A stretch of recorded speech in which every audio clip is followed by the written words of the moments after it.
The use of sand trade therapy with youth, presented by Grand Rapids North. Sand tray therapy is a mode of psychotherapy that involves the development and processing of intra and interpersonal issues. It uses specific sand tray materials as a nonverbal means of communication. It is led by the client and is facilitated by a trained therapist. Sand tray therapy traditionally uses two trays of sand, one wet and the other dry. The insides of the tray are typically painted blue in order to represent sky and water. The therapist also provides a wide variety of miniature figurines to create scenes. These include people, animals, vegetation, vehicles, buildings, natural objects, and symbolic objects. Sand tray therapy can be used with children, adolescents, adults, couples, families, and groups. It is essential that the therapist create a safe environment in which the client is able to freely express themselves. During a sand tray therapy session, the therapist can allow the client to create their own world or ask them to create a scenario that represents their feelings about a certain event or experience. Afterwards, the therapist will then process the sand tray with the client. Sand tray therapy is useful because it provides an effective communication method for those with poor verbal skills. It also provides a space for clients to express non-verbalized emotional issues. Sand tray therapy can be an effective way of overcoming a client's resistance because it's non-threatening and very engaging. Few of us are able to resist running our fingers through sand when given the opportunity. In fact, the sensory experience of playing with sand can be very therapeutic to those who have experienced a trauma or crisis. Sand tray therapy allows the client to experience feelings of control. And since feeling a loss of control is common among those who experience crisis, this can be very beneficial. Honey, if you don't want to play anymore, that's fine. I just want to play in the sand. It's so comfortable. Yeah. You like how it feels? So warm.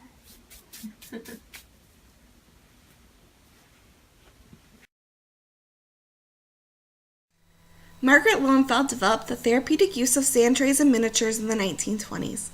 She was inspired after reading H.G. Wells' description of the elaborate worlds his sons created while playing. Lowenfeld began to use trays filled with sand and water and miniature toys in her counseling practice. This came to be known as the Lowenfeld World Technique. Dora Kelth, a Swiss therapist who studied Carl Jung, expanded and popularized Lowenfeld's technique in the late 1950s when she developed her sand play method. Since that time, sand tray therapy has continued to grow and is used in a wide variety of therapy modalities. An ethically practicing therapist should have a theoretical and practical knowledge of any therapy modality that they employ. Training and supervised experience in sand tray therapy is important. A therapist should possess a graduate level degree in a helping profession, such as social work, psychology, and counseling, and have a thorough clinical knowledge base. It is also recommended that sand tray therapists experience being a sand tray therapy client. There are very few empirical studies on sand tray therapy for several reasons. For example, it is difficult to objectively review the sand trays. One of the ways that sand tray therapy has been researched is through case studies. Usually this is done by photographing the client's trays. The clinician then discusses major themes that arose during the sessions, the figurines that were used by the clients, and how rapport with the client.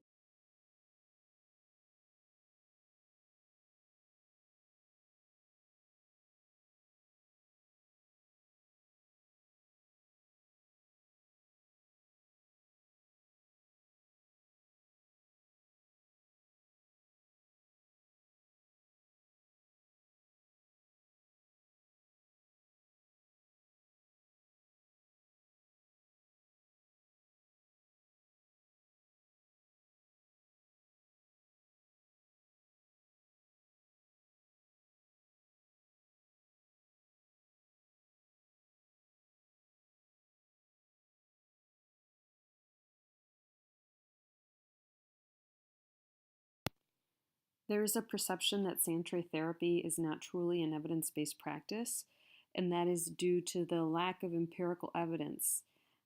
And the lack of this evidence can cause issues for clinicians. Insurance companies may refuse to cover sand tray therapy because they tend to only cover evidence-based practices. And the lack of quantifiable research makes it difficult to justify the use of sand tray therapy. That is something to keep in mind going forward. Sand tray model, client system.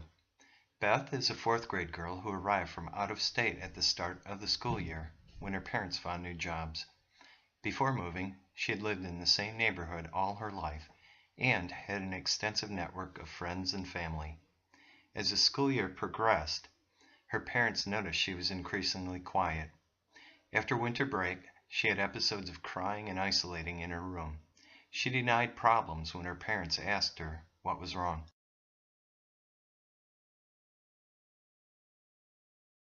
Beth's parents took her to a pediatrician.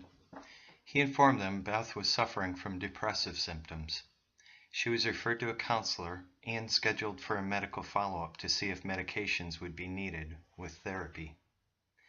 Beth was quiet during her first counseling session. Efforts to engage with Beth were unsuccessful. Her parents gave information while Beth said nothing and avoided eye contact. She continually looked at the miniatures on the office shelves. Beth nodded yes when asked if she would come back to use the figures she had been looking at. Sand tray model, techniques. When Beth returned, a sand tray and miniatures were in the office, and she was introduced to them. She was encouraged to touch the sand and play. The counselor explained the sand tray would be something she could use in order to show anything happening in her life. She was then asked to make a world in the sand.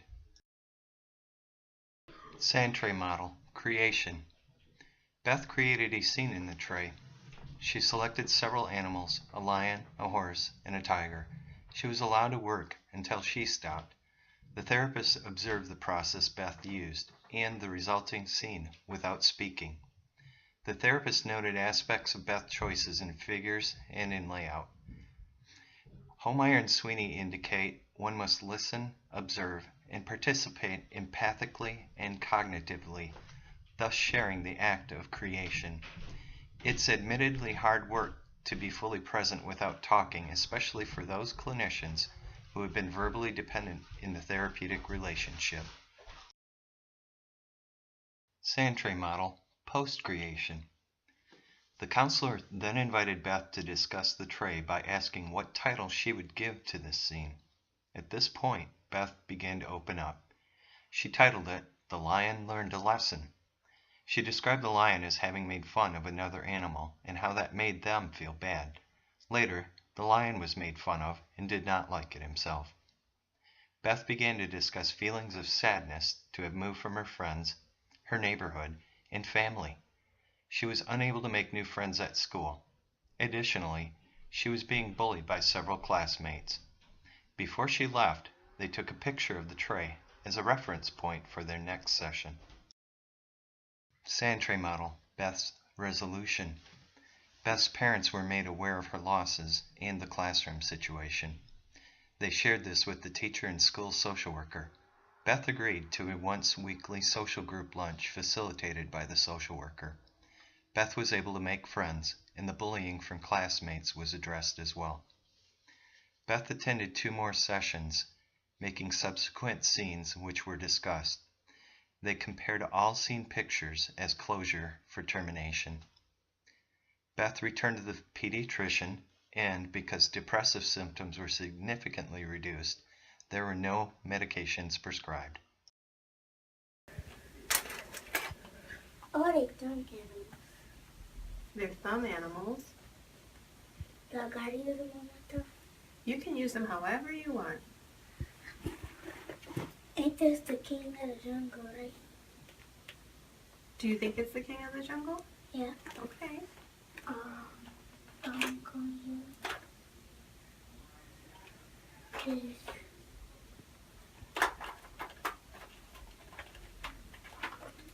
Is this a donkey or a horse? What do you think? think it is? Does it look more like a horse or a donkey? A horse. A horse?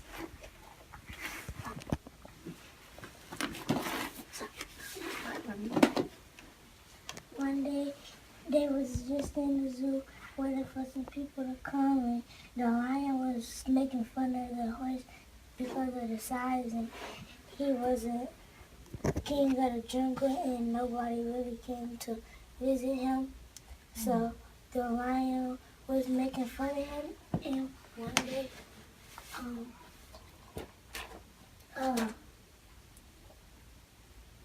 the lion, tiger came and asked him why would he make fun of the little horse, and he said because of his size, and then he said it doesn't matter the size, it just matters of it don't matter what they look like, it don't really matter of nothing.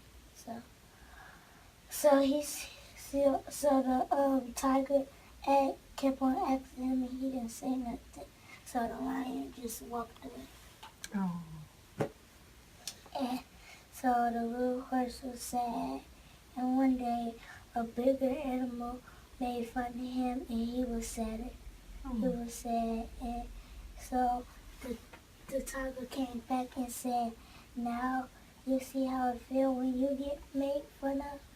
So, and you don't like it. So that's what the horse didn't like about it. Okay. So the horse was being made fun of by the lion. Yeah. And it's not nice to make fun of other people because you might get made fun of later on? Yeah. Okay, that's a really nice story. Yeah. I like that. Do another one? As previously mentioned, this particular intervention model works well with almost all ages across the lifespan. In a free and protected space, most children enjoy and can benefit from sand tray therapy. In addition, sand tray therapy can be particularly helpful for elders who have unresolved life experiences that they are reluctant to talk about. Concerns regarding economic status do not apply with this intervention model. Within some communities or cultures, this technique might be viewed as time-consuming, confusing, or frustrating, but having an open and honest conversation with the client can help to address concerns they might have. On the other hand, there are many cultures who use sand in rituals, ceremonies, or to create images that invoke contemplation or healing, so this population might be more open to this intervention model. It's important for the clinician to be culturally aware of the population that they are endeavoring to serve, and to allow the client to take the lead in this area. The same can be said of gender and sexual orientation, especially if this is an area of conflict within the client that is bringing them to see you. In general, the client's ability level does not apply with this intervention. However, clients with mobility issues or who have problems with their fine motor skills may need special accommodations to participate. Concerns regarding education and social power do not apply in regard to this intervention model. This intervention would apply for most developmental stages, with the exception of infancy and early childhood.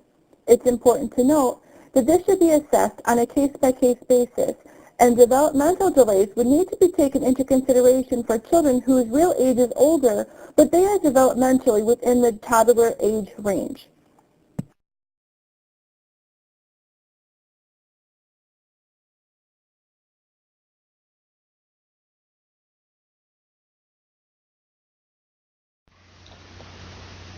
Sand tray model applicability of intervention.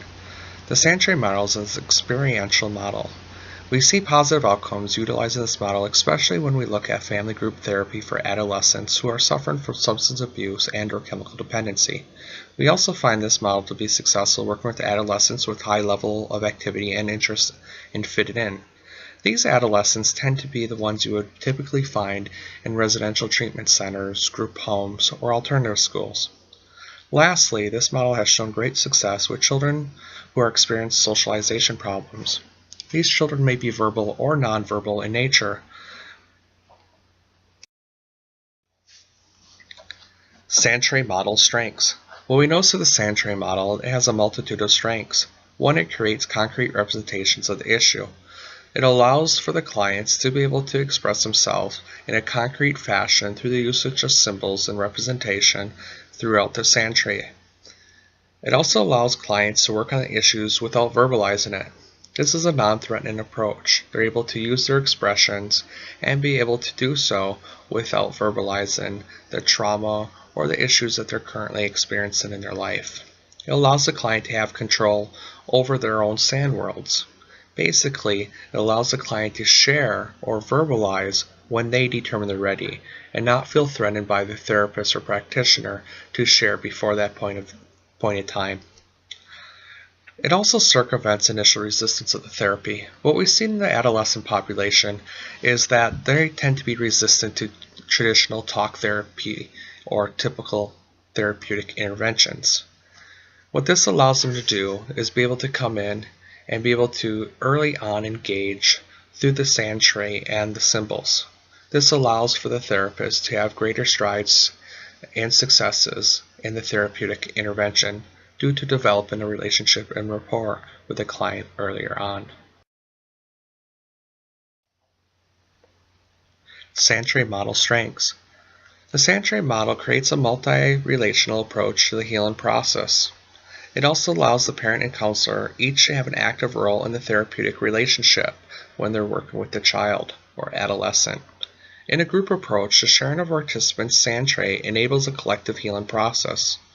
What this means is that when one member of the group shares what's going on or their expressions of their sand tray, other group members are able to relate and bond and learn from that experience and also feel more open to sharing their own trauma or experiences.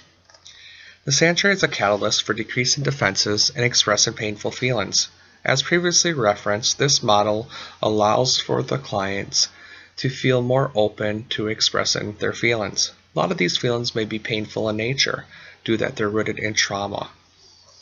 We also notice it's a non-threatening model, so it decreases the natural defenses to be able to not want to engage with a therapist one-on-one or in a group-like setting. Sand tray model limitations. The sand tray model does have some limitations. One of them is it's cost prohibitive for agencies to get into this model. The cost prohibitive factors include buying the symbols, the sand trays, or in the case of group therapy, multiple sand trays and multiple different types of symbols. The symbols should be reflective of the culture and diversity of the clientele you're serving, so this may cause the agency to have a multitude of different types of symbols to be reflective of those populations that they serve. The sand tray also needs to be culturally sensitive when working with children from diverse backgrounds. Symbols used need to be culturally appropriate and relevant. This is in order for the client to feel connected to this model, to be able to express themselves in something that is reflective of their own ethnicity or diverse backgrounds. The sand tray model requires significant preparation and startup. That goes back to what we mentioned before, some of the cost prohibitive factors. The initial startup is not just for the cost of purchasing, but in this case the startup is in time. In order to implement this model, if you're having a 50 to 55 minute session, you need to plan for at least 15 to 20 minutes of prep time. This can cost the agency considerable amount of resources, especially if the agency tends to stack the appointments 1 hour after another. Lastly, the effectiveness model is contingent on the competency of the practitioner. While this may be true in most therapeutic intervention models, it's especially true in the sand tray model. What we notice through the sand tray model is practitioners need to be able to have prior experience with play therapy, observations of sand tray model, and be able to start off slow with working one-on-one with a client on the sand tray model before evolving to a group-like setting. Sand tray model complications. The effectiveness model is contingent on the competency of the practitioner. We briefly referenced this in the slide before. But what we need to understand is that this model's effectiveness is based on the competency of the practitioner and the ability for the practitioner to feel secure even in absence of clear guidelines of how to administer this model. The sand tray model does not have a detailed curriculum to guide the practitioner. Without proper training and clear understanding and insight of the model, practitioners pose a serious risk to their clients. Sand Model, Social Work Values and Ethics. When we look to values and ethics, we look to the NASW Code of Ethics. The values of the NASW Code of Ethics is service, social justice, dignity and worth of the person, importance of human relationships, integrity, and competence. When reviewing the Sand model, we see that a lot of the values are in line with this approach. The Sand model places a lot of value and worth of the person. It's a service to our clients, and it's often would be referred to as a client-centered approach. It's cognizant that every individual is different, and through symbols that are representative of the client's own ethnicity and diverse background, the client is able to express himself in a non-threatening manner. The importance of human relationships is important in the Sand model.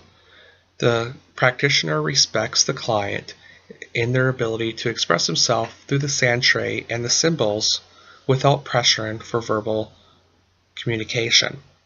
The client, when they're ready, will express themselves through verbal communication.